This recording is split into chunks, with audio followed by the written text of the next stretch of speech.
مجید فرقان حمید میں حضور علیہ الصلوۃ والسلام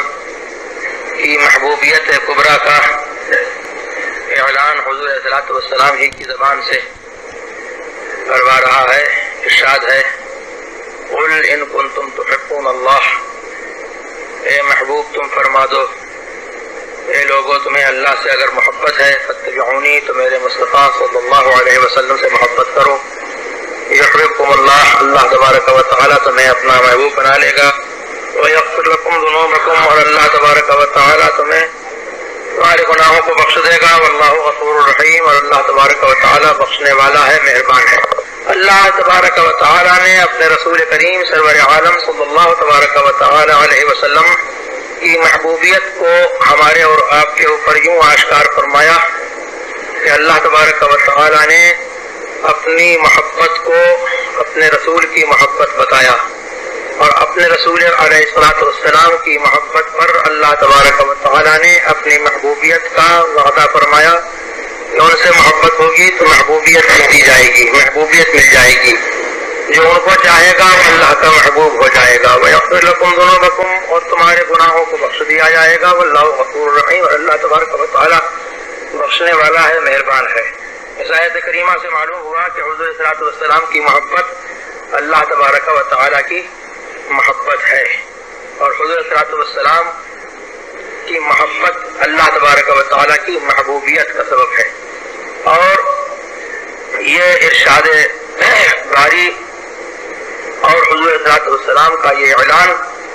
نہ صرف یہ کہ ہمارے اور آپ کے لیے ہے،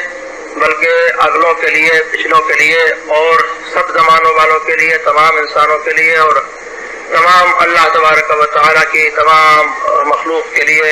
انسانوں کے لیے، جنوں کے لیے، فرشتوں کے لیے، جو مخلوق ذوی العقول ہے، عقل والے ہیں، جن ان سب کے لیے جو ہے اللہ تبارک و تعالیٰ کے رسول اعظم کا یہی اعلان ہے کہ اگر اللہ سے محبت کرتے ہو، اگر اللہ کی محبت ہے فاتبعونی، تو مجھ سے محبت کرو۔ یحببکم اللہ، اللہ کے محبوب ہو جاؤ گے۔ ویغفر لکم ذنوبکم، اور اللہ تبارک و تعالیٰ تمہارے گناہوں کو بخش دے گا۔ واللہ غفور الرحیم، اور اللہ تبارک و تعالیٰ بخشنے والا ہے، مہربان ہے۔ اللہ تبارک و تعالیٰ نے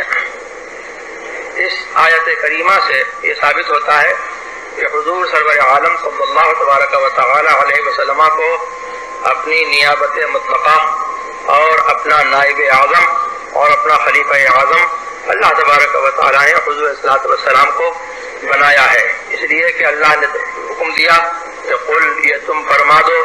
اور یہ نہیں بتایا کہ کس سے فرما دو، کہاں کے لوگوں سے فرما دو، کس زمانے والوں سے فرما دو، مخلوق کے کون سے طبقے سے فرما دو، انسانوں سے، جنوں سے، فرشتوں سے، کس سے فرما دو، یہ کوئی تخصیص اس میں نہیں کی ہے۔ تو معلوم یہ ہوا کہ اللہ تبارک و تعالیٰ کے نائب اعظم اور خلیفہ معظم اور اللہ تبارک و تعالیٰ کے جناب میں وسیلہ عظمیٰ حضور سرور عالم صلی اللہ تبارک و تعالیٰ علیہ وسلم کی ذات ہے، اور یہ خطاب حضور صلی اللہ علیہ وسلم کا سب کے لیے عام ہے، اگلوں کے لیے بھی، پچھلوں کے لیے بھی، رسولوں کے لیے بھی، نبیوں کے لیے بھی، ان کی امتوں کے لیے بھی،